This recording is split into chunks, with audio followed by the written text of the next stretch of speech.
The world knows by now Mr. Rakesh Jhunjhunwala is no more.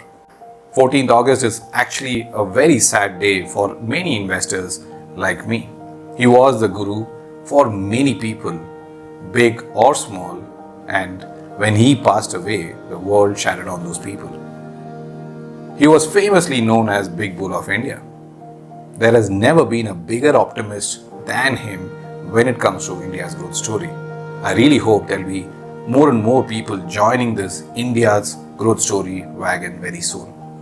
This video is about my personal learning from Mr. Rakesh Jhunjhunwala, whatever I could read, whatever I could hear from him. Please do watch the video till the end. One of the key things that he's always mentioned in all his interviews is that you should always try different things. There is nothing called this is right and this is wrong. And when it comes to markets, he always used to believe that market in the longer run is actually very rational. In the shorter term, yes, market goes up, market goes down. There are times it becomes very irrational. But if you're a firm believer in that particular company or the stock that you're investing in the longer run, if your belief is true and the company performs according to those beliefs, the markets will reward you in the right way. Therefore, he always says that at the end of the day, market is going to be rational. Bhav Bapche. The second point that I've learned from him, especially during this big startup funding drama that is happening all around India, is that capitals don't drive businesses. Businesses are created by good management who have the competitive ability to create a niche for themselves in the market.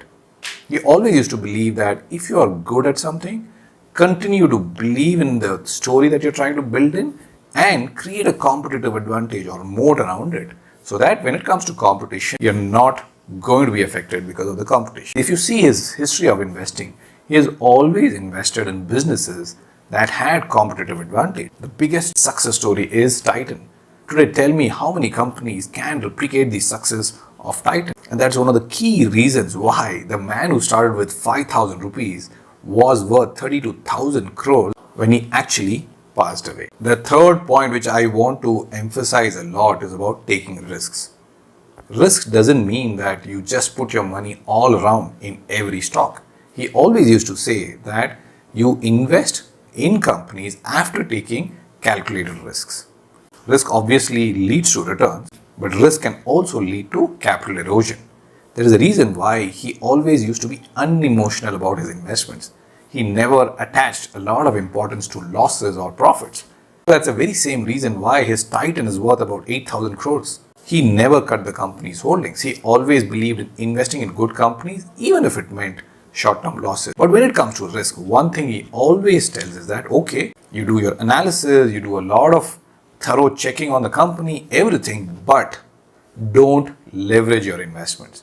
Leverage leads to permanent capital erosion. Therefore, he always used to say, take calculated risks, don't leverage yourself, and if it is loss or profit, don't be emotional about it. One thing which I really liked, which I also strongly believe, is that he never liked cryptos. He always used to believe that any country, whether big or small, will not allow some other digital currency to take over their currency, and therefore he never advised or suggested crypto as an investment allocation. Of course, a lot of youngsters were enthralled and very attracted to crypto as an investment, but honestly, he never approved of it, and I think that's a sane suggestion because I also don't like crypto as much. The final and the most important point is do try, do make mistakes, but do learn from those mistakes that you're making. It's a mistake to not learn from the mistakes. I think though he applied this beautifully to investing, when it came to health, he actually somewhere missed this point. It is not that he was not conscious of that. In many places, at many interviews, in many public gatherings, he has always said that, wish I had given more emphasis on health over wealth. But unfortunately, I think he was a little late to this party. He couldn't actually focus a lot on his health. And today, unfortunately, India, therefore, lost a legend. While his guru was DMart owner Radhakishan Damani, I'm sure Rakesh Jhunjhunwala is a guru of many, many investors. And in fact, there is a fraternity that lives and swears by Rakesh Jhunjhunwala. I'm sure He's on the way to heaven. And with this video, I really want to thank whatever he has done to our investing fraternity. Rest in peace, Rakesh Jhunjhunwala.